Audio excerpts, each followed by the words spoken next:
Tomorrow is Christmas Eve, and I am scared. I'm nervous. I am struggling. I know I'm getting a divorce. I know my husband no longer loves me. I know that he now is creating a new place for himself in the world that doesn't include me. Welcome back, everyone. Today's story follows the end of a marriage that lasted nearly 25 years before everything suddenly changed. While long relationships rarely end without deeper reasons, this case becomes especially interesting because the details come directly from one side of the story.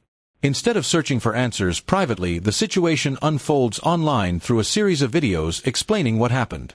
Now it is time to look at the events from the beginning and see how one disagreement slowly grew into a life-changing turning point. I have tried making this video a handful of times, and every time I make it, I delete it. It's not that I can't talk about it. It's that I don't know that I'm able to give it the justice that it deserves. If you haven't seen one of my other videos, I am a stay-at-home parent, aka trad wife, and my husband of 25 years has decided to leave for another woman. Just like many other couples, my husband and I have arguments, and we have 3 specific ones that we seem to repeat all the time. The first one is that he's very messy. He's like Pigpen. He walks around the house leaving things all over, and I'm the one who ends up having to clean up after him. Pretty normal argument for a lot of people. Next is how much money he spends on himself. He buys himself whatever he wants, and he has extravagant taste. He spends more on himself than all the rest of our family members do combined, and then some.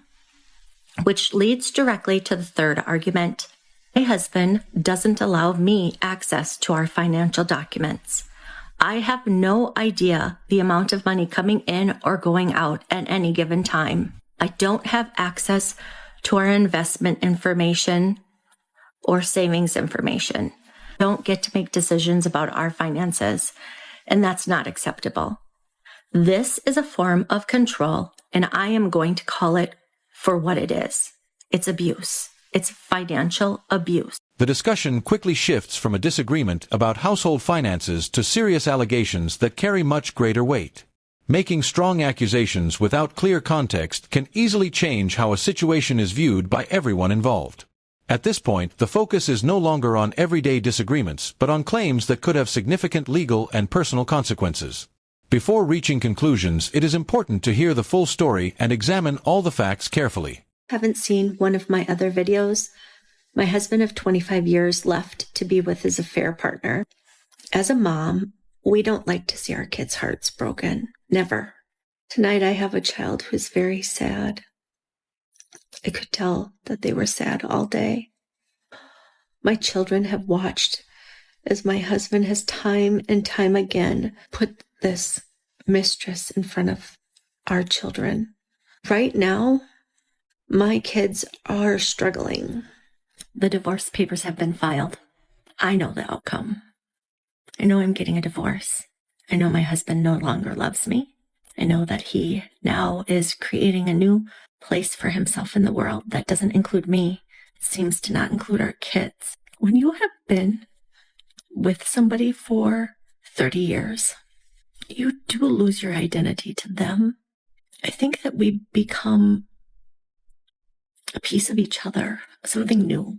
And although I know that I can do this, there's a piece of me that's mourning, and I'm trying to understand what it is that I'm so upset about.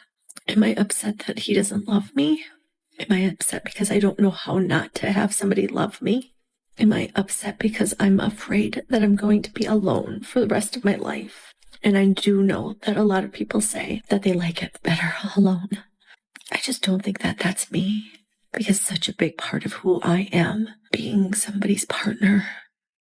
But that's what I like. It's what I love. I am for real getting a divorce. I've known since the day he told me. And I never asked him to stay. He was already sleeping with it. After decades together, the marriage finally reached its breaking point, and even she admitted she never asked him to stay when the separation became official. That detail speaks loudly because it suggests the relationship may have already been over long before the legal process began.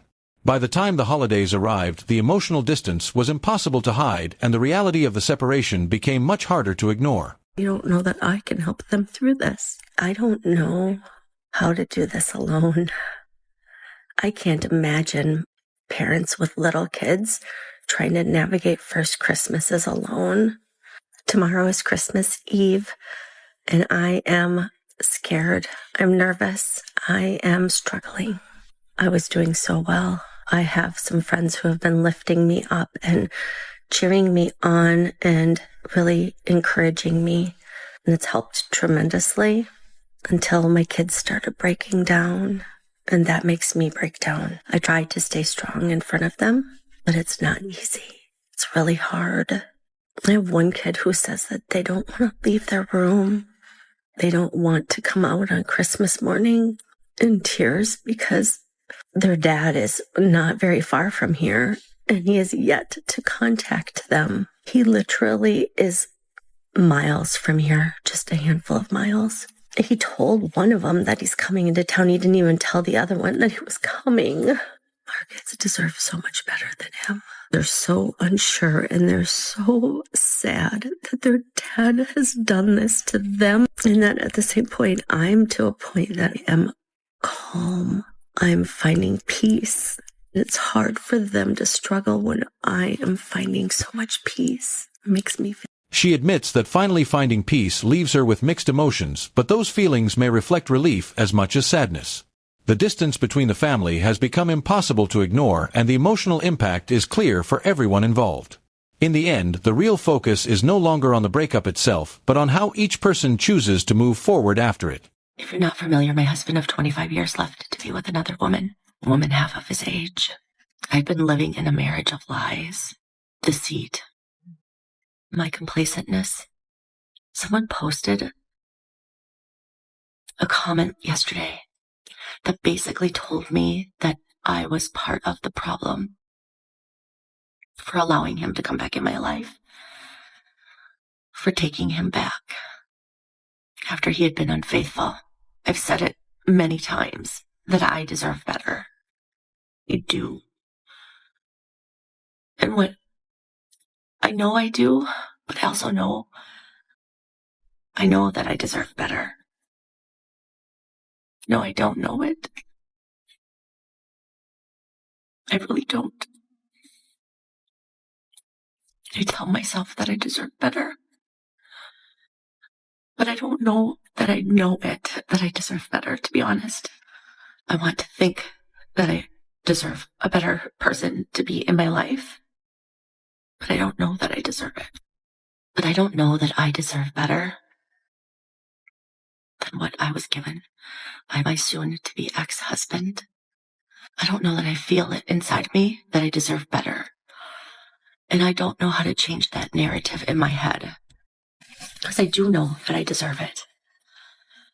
But there's something sabotaging me, telling me that I don't deserve it. Take a moment to think about what happened here. This was not the first major setback because she had already chosen to forgive past mistakes and give the relationship another chance. When the same pattern appeared again, she no longer fought to hold everything together. After everything she experienced, she still struggled to believe she deserved something better. Sometimes the hardest part is not recognizing the truth, but finally accepting it and deciding it is time to move forward. Having an at-home wife was a flex to my soon-to-be ex-husband. Mr. Carpet Cleaner, you would rather go to prison than pay spousal support. It's just a fact that women want money, and that's why they stay home. Where on earth would you get that? You think women feel entitled after they've given up their career so that you could go and clean the carpets. While you were out cleaning your carpets, did you also pay your housekeeper? Did you pay the nanny? How about the chef? The chauffeur? Would you have paid all of those things so that you could keep doing your job and making your business soar? It's interesting that you say men no longer want to marry, because I will tell you that I hear that comment just as often from women, that they don't want to marry either. Now, while my husband was out having his affairs and traveling all over the place for work, I was home making sure that everything was okay. My soon-to-be ex-husband, it was a giant flex that I was home. He thought it was fantastic that he had an at-home wife. You know that he used to boast about it, brag. He would puff up his chest. Not only did it show that he made a good salary, but it also showed everybody that he was such an amazing family man. Unfortunately, there's an old saying that you don't know what's going on behind closed doors. Enjoy cleaning your dirty carpets. The discussion raises different views about finances, trust, and responsibility within a long marriage. After years together, the relationship ended with unresolved questions that both sides may see very differently. Looking back, she reflects on the choices she made and the parts of herself she feels were lost along the way.